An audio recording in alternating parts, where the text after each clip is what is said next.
Yo, what up, Street Dogs? There, Kim. Alright, so, the thought. What does it mean to be empirical? Long story short, the word empirical comes from experience. So, to be empirical about things is to draw things based on your personal experiences and your own personal thoughts, and realizing that, true ultimate knowledge and wisdom doesn't exist, and most knowledge and almost everything, I think it tends to be a little bit more on the aesthetic side. But anyways, so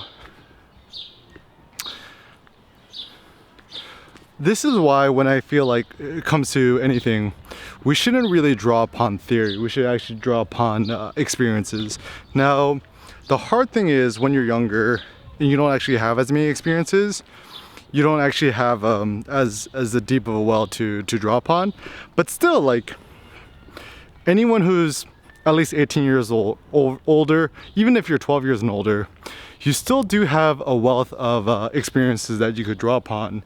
And the nice thing about talking about your own opinions is no one can falsify your experiences and your thoughts and your feelings, because those are real, those are you. And so, like, I can make a statement like saying, I haven't experienced much Asian American racism in my lifetime.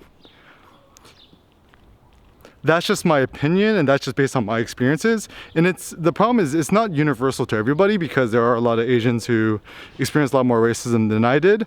But other people cannot falsify your opinions, and they cannot falsify your experiences. So for example, when I'm like, yeah, my dad beat my mom, like, there's no one gonna be like, no, that didn't happen. So that's why I feel that those who try to deny or falsify your own real life experiences, I feel like this is very, very bad. So what are we to do? You as a creator, you as an individual, you as a person, then it seems like the practical goal is just share your experiences. I mean, there's really no right or wrong. It's just like your thoughts are your own thoughts, your experiences, your own experiences. And the more you could share your experience and your thoughts, I think the more you could actually empower other people to share their own experiences and thoughts. And no matter who you are, there's not going to be a universal right or wrong in terms of what you think.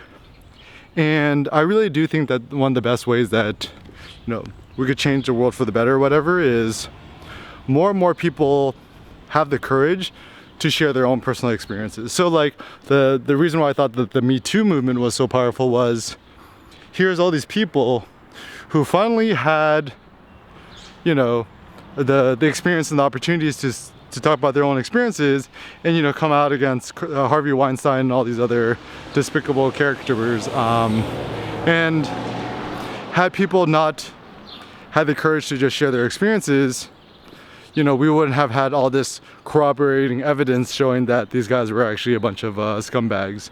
And the thing that I find encouraging is it only requires one person of courage to create a domino effect. I mean, there needs to be a first mover or a prime mover, and you yourself, you could be the first mover, you could be the prime mover, you could be the person sharing your experiences and to come out about something, right? Like, even like coming out of the closet or whatever it may be.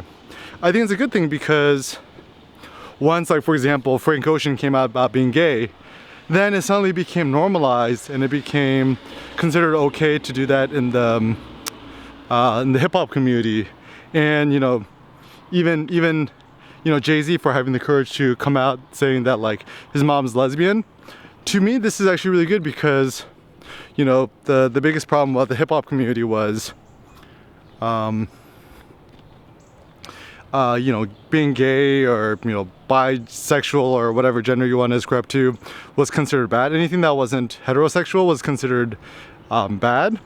And now, because once again, Frank Ocean and all these other individuals, them having the courage to come out, was able to create that first movement of making people much more courageous in terms about sharing their own experiences. So even for me, like, if you just Google my Eric Kim Scars essay, I talk about my experiences, like, being a witness and experiencing, childhood trauma.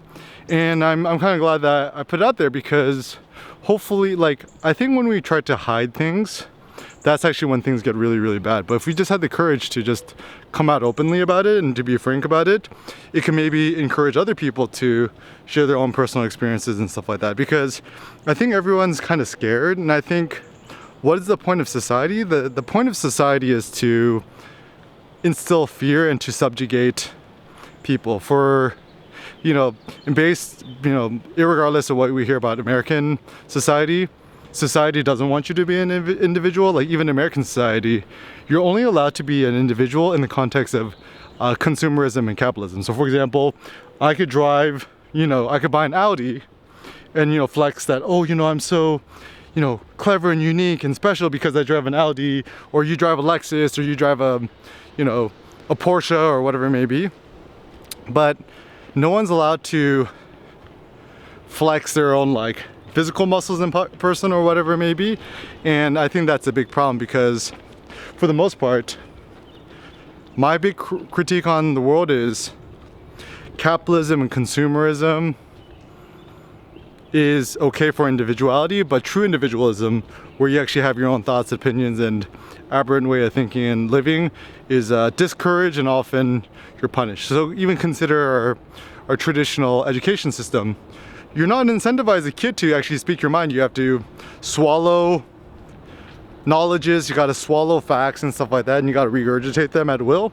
You're actually not ever asked as a kid, what is your thoughts on X, Y, and Z? And this is actually why I'm such a big fan of kind of Montessori educational systems, because they actually do encourage a lot more for these kids to become a little bit more free-spirited. So I know for my future kid, insofar much as I can, I want to essentially independent thinking. I mean, it sounds so cheesy, but even our higher education systems is, for me, UCLA, studying sociology, I'm definitely a product of that, is that it's very heavy slant towards the liberal left camp, and there's almost no thought on the right and the conservative, or essentially everyone just ends up tunnel visioning and mimicking each one else, and then everyone lacks the courage to speak their mind. Why is it? Because I think it's kind of randomness and chance. I am lucky that I was raised in the States,